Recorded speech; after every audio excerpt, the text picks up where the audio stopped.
Hello everyone and welcome to Sinful Gaming. I hope you're all doing well, I hope you're all staying safe, and most of all, I hope you're all fighting out war against the Grey. Today's video, we're going to talk Star Collecting Kings of War, and today we're going to take a look at the Elf army set and see how we can use this particular box set to start an Elf army for Kings of War. Now in this video, we're going to go through the contents of the box set, talk a little bit about all the units that come inside it, before having a look at some other units we can use to expand upon this initial box set. We'll then finally finish off the video with a little sample army list of 1,000 points for you to use, hopefully as some inspiration for starting your own Kings of War army with the Elves. And so, to start off with, first of all, we get 20 Elf Kindred Tall Spears. Now, the Tall Spears are your base Spearman unit, and they are going to have Phalanx, which is really nice. Phalanx means your opponent will lose any thunderous charge, and they generally will be disordered when they charge as well, so they're going to definitely lose a lot of charge benefits, a really solid defensive unit to hold your line with. On top of this, you do have elite melee with them as well, which is just something a lot of elves will get. You'll have a lot of melee across your army in just droves because your elves, well, they're better than everyone else. And what this does is whenever the unit rolls to hit, you can re-roll natural unmodified ones, which is pretty cool. Now we then have the Elf Kindred Archers as well. They are a infantry archer unit. You've got bows with 24 inch, and then you've got elite range on them, so they're re-rolling ones there as well. Considering they've got a range 4+, it's pretty nice to get that from. And then we have lastly, out of our big blocks of elves here, Kindred Gladestalkers, which are a better sort of elf. These have elite in both combat and melee, just standard elite. You then got scout and pathfinder as well, allowing for some pre-game deployment maneuvers, and also the ability to sort of move unhindered through a bunch of terrain. 24 inch range and steady aim as well on top of all the other stuff. They're pretty decently expensive over the others, costing about 35 points more in each type you take them.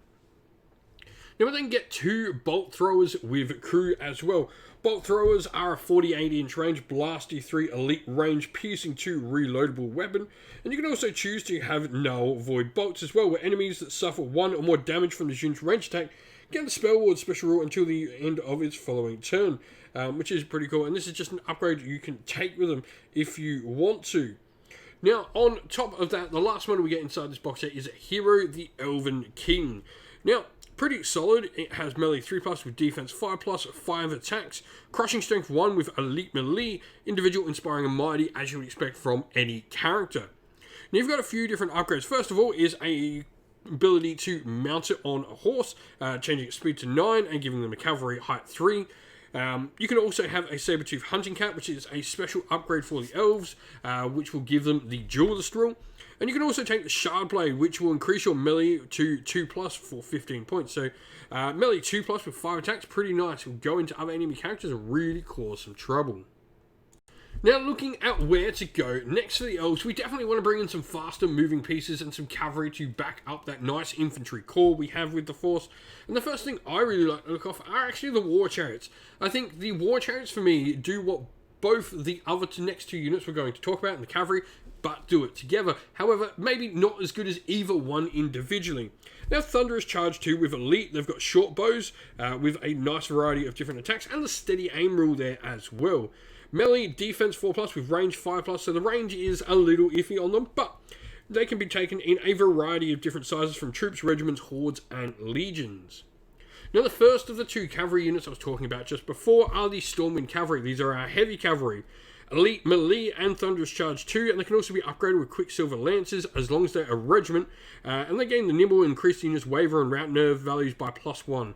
A pretty decently pricey increase for 25 points, but could be worth it. Now the other cavalry is Silver Breeze Cavalry. These are our short bow wielding cavalry with elite range, steady aim, and 18 inch short bows. Melee range defense 4+ across the board. The last unit I want to talk about may seem a little bit odd if we're going to talk about units that are going to bring movement to the table, but they definitely do have some interesting maneuvers they can perform. Now this is the Forest Shamblers. So first of all, we're going to get a defense 5 unit, which for elves is pretty uncommon. Now, we've also got 9 attacks coming out of a regiment with melee 4+ and crushing strength 1.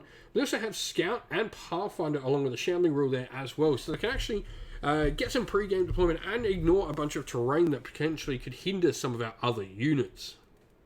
And so here we have our sample army for the Elves. Now, obviously, we have the 3 big blocks in there, which is going to unlock a ton of different things and really leave it so we only have troops available to us, as there are other options to sort of build this army list. So we've got the Kindred Tallspears, Kindred Archers, and Kindred Gladestalkers, and straight away out of the box, this means that we are going to have both War Engines and the Bolt Throwers and the Hero taking up those sort of specialty slots. So there's a big reason why we didn't choose to talk about any Titans or anything like that in the Force, because we wouldn't be able to include them straight out with this box in the first 1,000 points. Now from here though, the Kindred Tallspears are a regiment. They've got Storming Cavalry and War Chariots both in troops, and then the Bolt Thrower rounds out their little warband. Kindred Archers take our other Bolt Thrower, and the Kindred Gladestalkers will take the Elven Kin, who has, for the last 15 points we had spare, taken the Sharblade to give him melee 2+, for a nice duelist style character. With this said though, perfect 1,000 points on the nose, and if you've been playing with the Elves in Kings of War, I'd love to know how you've been going with them, what your favourite units are to bring, and what you would do with this initial box set down in the comments below.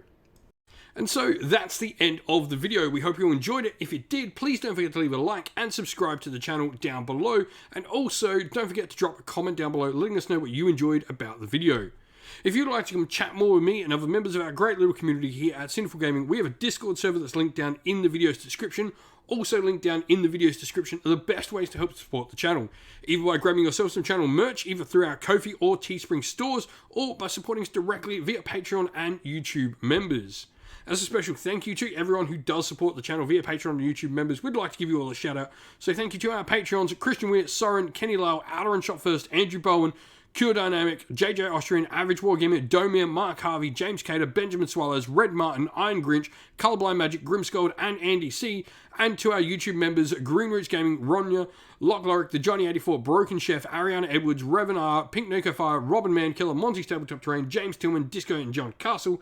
And a special thanks to Lady Witchfox R and all the amazing people who do the moderation of our Discord server and groups who make everything we do possible. Thank you all so much once again for watching, for supporting the channel. Stay safe, stay well, and most of all, keep fighting that war against the Grey. Ciao for now.